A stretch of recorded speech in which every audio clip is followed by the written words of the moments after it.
السلام علیکم ورحمۃ اللہ وبرکاتہ۔ الحمد للہ نحمده ونستعینه ونستغفره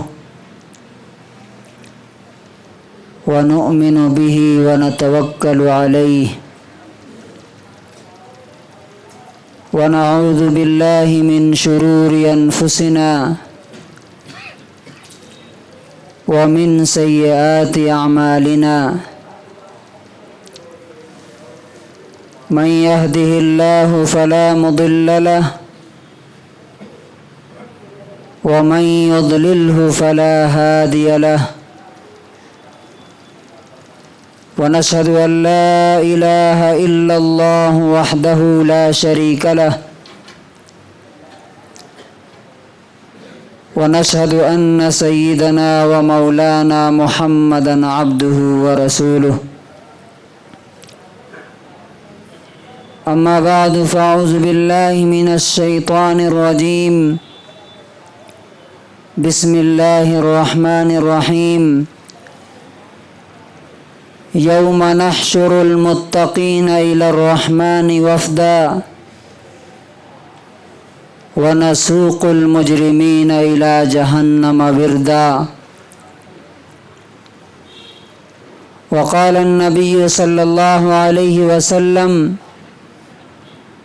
اتق الله حيثما كنت وأتبع السيئة الحسنة تمحها وخالق الناس بخلق حسن۔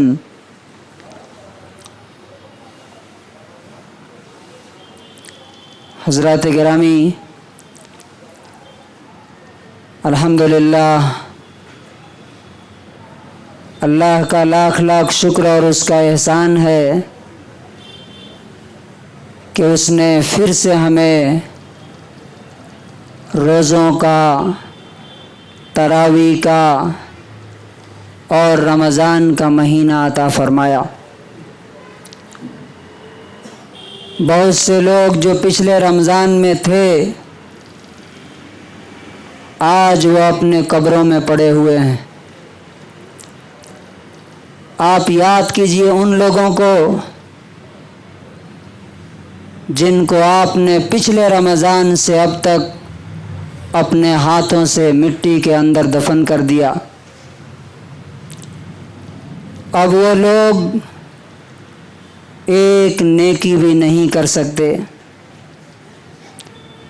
وہ لوگ اگر چاہیں کہ ایک بار سبحان اللہ پڑھ دیں تو ان کے لیے موقع نہیں دیا جائے گا۔ اگر وہ چاہیں کہ دنیا میں آ کر کے اپنے گناہوں کو معاف کرا لیں تو اس کا بھی کوئی موقع ان کو نہیں دیا جائے گا۔ اگر وہ چاہیں کہ زندگی میں جو موقع ان کو دیے گئے تھے نیکی کمانے کے، اللہ رب العزت سے قریب ہونے کے، اللہ کی مغفرت حاصل کرنے کے، وہ موقع، وہ چانسز پھر دوبارہ ان کو نصیب ہو جائیں تو دوبارہ ان کو نصیب نہیں ہوں گے۔ اب وہ محتاج ہیں۔ اور یاد رکھیے، ہو سکتا ہے ہمارا بھی یہ آخری رمضان ہو۔ کیا ہم میں سے کوئی شخص یہ گارنٹی دے سکتا ہے کہ ہم اگلے رمضان تک زندہ رہیں گے؟ اگلے رمضان تو بہت دور کی بات، اگلے لمحے تک، اگلے سیکنڈ تک کوئی شخص گارنٹی نہیں دے سکتا کہ میں جیوں گا اور میں اچھے کام کر لوں گا۔ اس لیے یہ جو موقع اور گولڈن چانس ہمیں ملا ہے، اس ڈر سے کہ شاید دوبارہ ہماری زندگی میں آنے سے پہلے ہم اس زندگی سے چلے جائیں، اس کو کیسا یوز کرنا، کیسا اس کا استعمال کرنا، کیسے اس سے فائدہ اٹھانا، کیسے اللہ کی مغفرت اس میں حاصل کرنا، یہ ہر ایمان والے کے لیے بہت بڑا چیلنج ہے اور بہت بڑی اپرچونٹی بھی ہے۔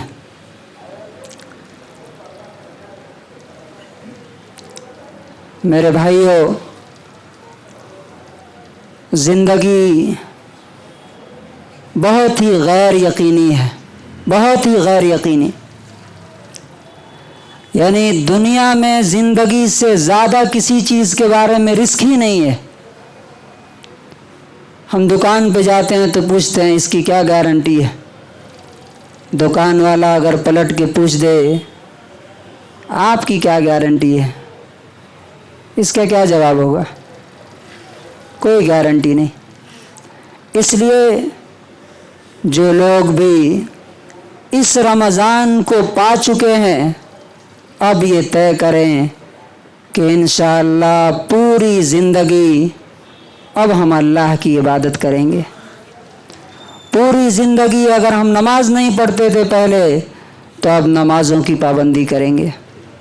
یاد رکھیے، بیچ میں ایک بات میں عرض کر دینا چاہتا ہوں، خاص طور سے جو لوگ رمضان میں اس نیت سے عبادت کرتے ہیں، اس نیت سے نماز پڑھتے ہیں کہ رمضان ختم ہونے کے بعد پھر سے ہم ویسے ہی ہو جائیں گے جیسا پہلے تھے. پہلے نماز نہیں پڑھتے تھے تو نماز نہیں پڑھیں گے، پہلے گناہ کرتے تھے تو گناہ کریں گے. یہ نیت لے کر کے اگر رمضان میں عبادت کر رہے ہیں تو یاد رکھیے کہ یہ عبادت آپ کی مغفرت اور جنت کی گارنٹی نہیں بن سکتی، کبھی نہیں بن سکتی. اس لیے کہ اللہ نیتوں کا حال جانتا ہے کہ یہ بندہ کس ارادے سے میرے گھر میں آیا ہے، کس نیت سے آیا ہے. سوچئے، سمپل سی مثال، ایک کرمنل اور ایک مجرم، ایک مرڈرر جا کے کورٹ میں کہے کہ ہمارا یہ مرڈر جو ہے نا معاف کر دیجئے، کل سے پھر ہم کریں گے ایسے ہی، تو کیا اس کو معاف کر دیا جائے گا؟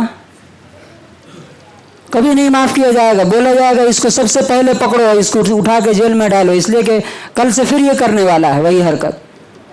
تو جو خدا ہمارے دلوں کا حال جانتا ہے اس کو معلوم نہیں کہ یہ صرف رمضان کے لیے آیا ہے یا پوری زندگی بدلنے کے لیے آیا ہے. اسی لیے ہمیں آج نیت کرنی چاہیے. بہت سے لوگوں کو ہم دیکھتے ہیں، جانتے ہیں، جو صرف جمعہ میں آتے ہیں یا رمضان میں آتے ہیں، اس کے علاوہ نہیں دکھتے.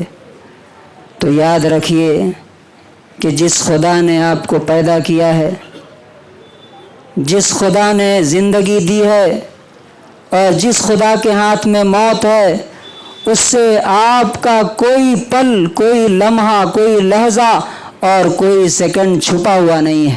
اس کے فرشتے یہاں سب ریکارڈ کر رہے ہیں، کرامن کاتبین یعلمون ما تفعلون. وہ معزز ہیں، رسپیکٹیبل ہیں، وہ لکھ رہے ہیں اور وہ جانتے ہیں کہ تم کیا کیا کر رہے ہو.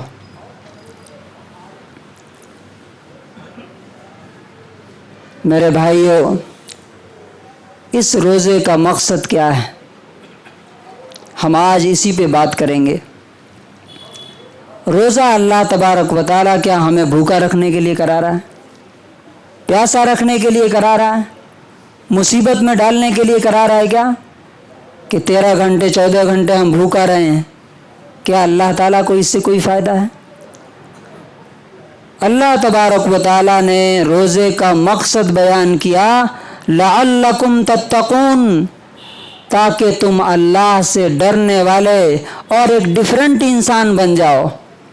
دیکھیے، دنیا میں دو ہی قسم کے لوگ ہیں. ایک وہ ہیں جو اللہ سے ڈرتے ہیں اور کسی سے نہیں ڈرتے، اور دوسرے لوگ وہ ہیں جو دنیا والوں سے ڈرتے ہیں، اللہ سے نہیں ڈرتے. لوگوں کے سامنے برا کام نہیں کریں گے، چھپ کے کریں گے. لوگوں کی بات مانیں گے، یہاں تک کہ بچوں کی بات مانیں گے، بیوی کی بات مانیں گے، لیکن اللہ رب العزت کی بات نہیں مانیں گے. یہ کون لوگ ہیں؟ جنہوں نے اللہ کو نہیں پہچانا کہ اللہ ہے کون، اس کے پاس کیا پاور ہے، کیا اختیار ہے اس کے پاس. اللہ کے پاس یہ اختیار ہے، اس کے پاس یہ پاور ہے کہ ابھی چاہے تو یہ چھت گرا کے سب کو ختم کر سکتا ہے. اور چھت نہیں بلکہ اللہ تعالیٰ نے اس سے بڑی بات کہی، اگر ہم چاہیں تو آسمان گرا کے تم کو ختم کر دیں گے. اور اگر چاہیں تو نخسف بکم الارض، تم جہاں بیٹھے ہو اسی زمین کو دھنسا کر کے تم کو ختم کر سکتے ہیں۔ اور اس سے آگے بڑھ کر کے اللہ تعالیٰ کہتا ہے کہ اگر اللہ تعالیٰ چاہے تو ان یشاء یذہبکم، تم سب کو مٹا دے۔ دنیا میں 8 ارب انسان ہیں، ان سب کو ختم کر دے۔ وَيَأْتِ بِخَلْقٍ جَدِيدٍ، اور انسان کے علاوہ کوئی دوسری مخلوق، نئی مخلوق پیدا کرے، نیا کریشن پیدا کرے۔ وہ یہ اللہ کا پاور ہے۔ تو اللہ تعالیٰ کہتا ہے کہ یہ روزے کا مقصد یہ ہے، بھوکا پیاسا نہیں، صرف جنسی خواہش سے رکنا نہیں، سیکشول ڈیزائر اور بھوک پیاس یہ صرف اللہ کا مقصود نہیں ہے، بلکہ اس کا پرپز یہ ہے کہ جیسے آپ اللہ کے حکم سے کھانا پینا چھوڑ دیا، بیوی سے ملنا چھوڑ دیا جبکہ وہ جائز تھا، تو جو اللہ نے حرام کیا ہے اور پرماننٹ ہے حرام ہے وہ، اس سے بچو۔ جو اللہ نے فرض کیا ہے اور ہمیشہ کے لیے فرض ہے اس پہ عمل کرو، یہ اللہ رب العزت کا مقصد ہے۔ اسے قرآن کی سورہ مریم کی آیت نمبر 85 اور 86 میں اللہ تعالیٰ نے فرمایا یوم نحشر المتقین الی الرحمن وفدا، اس دن کو یاد کرو جس دن ہم اللہ سے ڈر کر زندگی گزارنے والوں کو رحمان کے پاس ڈیلیگیشن کی طرح لائیں گے۔ قبروں سے لوگ اٹھیں گے۔ اس کی تفسیر میں مفسرین لکھتے ہیں کہ ایک اللہ سے ڈر کے زندگی گزارنے والا، حلال حرام کی تمیز کرنے والا، جیسے ہی قیامت کے دن قبر سے اٹھے گا، فرشتے اس کے پاس نور کی سواریاں لے کر کے آئیں گے اور کہیں گے آئیے، رحمان نے ہم کو بھیجا ہے آپ کو ویلکم کرنے کے لیے، آپ کا استقبال کرنے کے لیے، اور ان سواریوں پر بیٹھا کر کے ان کو اللہ رب العزت کے پاس لے جائیں گے، اور اللہ تبارک و تعالیٰ ان کو اپنے عرش کے سائے میں جگہ دے گا، جس دن دنیا میں کوئی جگہ شیڈ اور سائے کی نہیں ہوگی۔ یہ اعزاز، یہ آنر، یہ رسپیکٹ اور یہ عزت کس کو ملے گی؟ جو روزے کا مقصد سمجھ کر کے اپنے اندر تقوی پیدا کر لے۔ اور اگر تقوی پیدا نہیں ہوا تو اللہ تعالیٰ فرماتا ہے وَنَسُوقُ الْمُجْرِمِينَ إِلَى جَهَنَّمَ وِرْدًا، جو اللہ سے نہیں ڈرتے، لوگوں سے ڈرتے ہیں اور اپنی خواہش، اپنے ڈیزائرز کے غلام اور سلیو ہیں، ایسے لوگوں کو جانور کی طرح ہکا کر کے، ساق یسوق عربی میں کہتے ہیں گھسیٹنا، کھینچنا کسی چیز کو، کہا کہ ایسے لوگوں کو، جیسے آپ نے دیکھا نا پولیس ہاتھ میں ہتھکڑی لگا کر کے کھینچ کر کے لے جاتی ہے، کرمنل جانا نہیں چاہتے وہ کھینچ کر کے لے کے جاتی ہے۔ اللہ تبارک و تعالیٰ کہتا ہے کہ جیسے ہی اپنے قبر سے نکلیں گے، فرشتے ان کے ہاتھوں میں زنجیریں باندھ کر کے ان کو کھینچ کر کے جہنم کے پاس پیاسے حالت میں لائیں گے، پیاس سے تڑپ رہے ہوں گے، پینے کے لیے قطرہ نہیں دیا جائے گا بلکہ خون اور پیپ ان کو دیا جائے گا کہ یہ پیو، اس لیے کہ تم نے اللہ کو ناراض کیا۔ سوچئے ہم کس انجام کی طرف بڑھ رہے ہیں، کس اینڈ ریزلٹ کی طرف ہم بڑھ رہے ہیں۔ اور اللہ تبارک و تعالیٰ نے فرمایا سورہ بقرہ آیت نمبر 102 میں،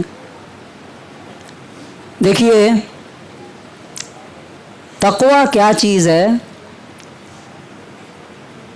ہمیں خود جا کر کے اس پہ سننا چاہیے، غور کر دیکھنا چاہیے۔ تقوی جو ہے قرآن کریم کے اندر کتنی بار آیا ہے؟ ہم کسی سے کوئی اہم بات کہتے ہیں 2 بار 4 بار 10 بار 20 بار 100 بار بولنے کے بعد بولتے ہیں ہم نے 100 بار تم کو بولا، تمہیں سمجھ میں نہیں آئی بات۔ اور معلوم اللہ تعالیٰ نے تقوی کے بارے میں کتنی بار حکم دیا؟ 240 بار، 240 ٹائمز قرآن میں تقوی۔